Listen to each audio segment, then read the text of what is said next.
So structural genomics breaks up a genome and sequences all the pieces and determines all the sequences and tries to identify genes just based on just what we know about gene sequences. The next area of genomics is called functional genomics, and that means figuring out what the functions are of all the things that are encoded in the DNA. Once you figure out the nucleotide sequence of the DNA, what does it mean? What's the function?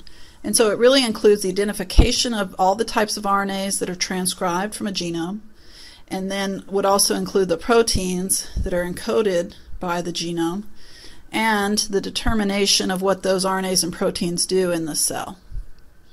And so within this area of functional genomics, we can kind of split this up into a field called Transcriptomics, which would focus on the RNAs that are transcribed from the genome, and proteomics would focus on just the proteins that are encoded in the genome.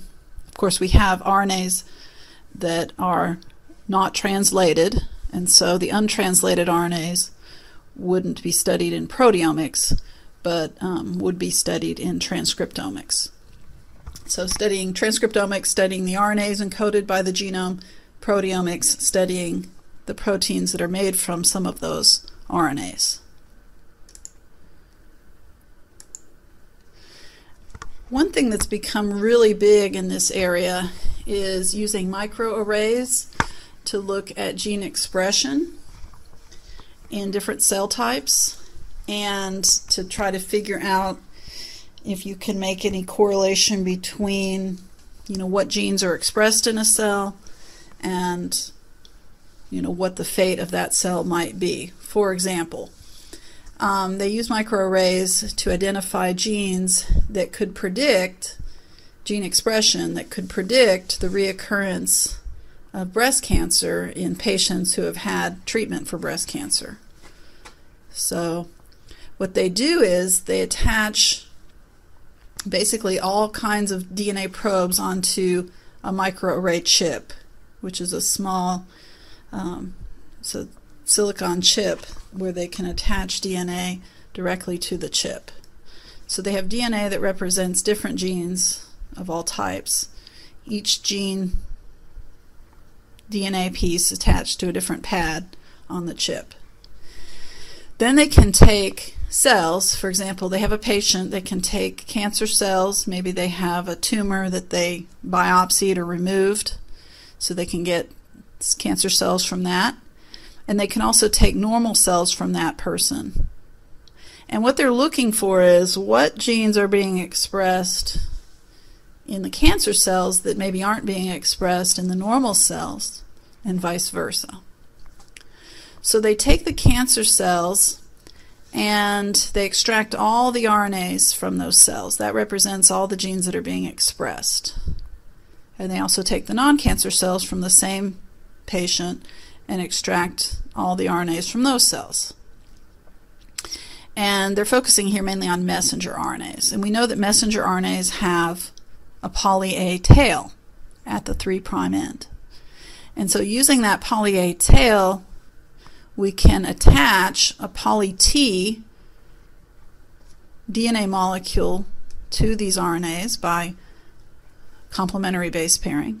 So a poly T strand of DNA will attach, and it would act as a primer to build a complementary strand of DNA called cDNA from the RNA as a template. So it's reverse transcription.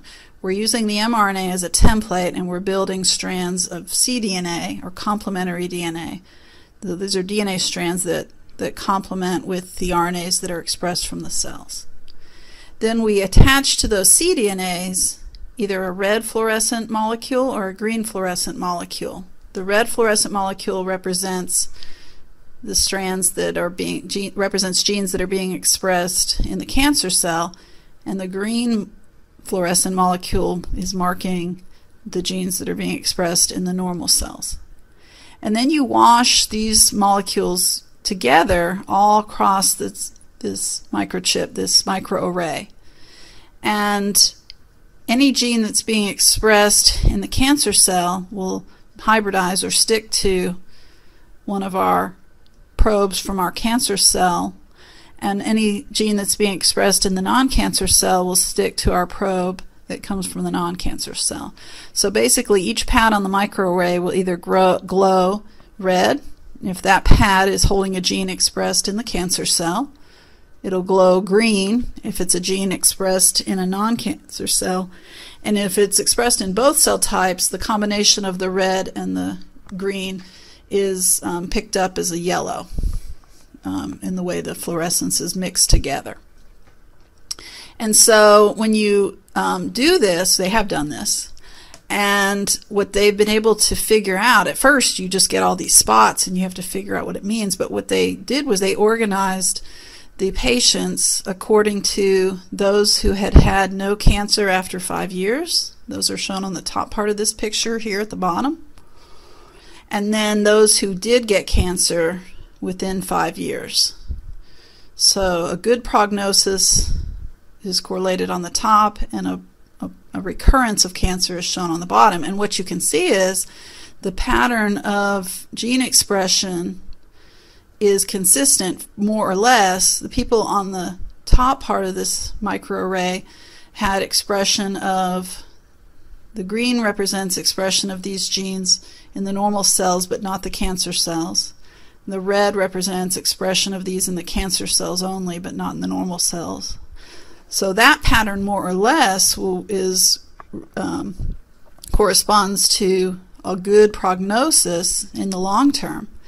On the bottom half, you have, on this microarray section, you have these genes expressed only in cancer cells, and you have kind of a reversal of the pattern. And so from this they were able to identify 70 genes whose expression patterns would accurately predict whether or not that individual would have a recurrence of breast cancer within that critical 5-year period. So this is functional genomics, is using the information and the technology to really develop diagnostic procedures like this.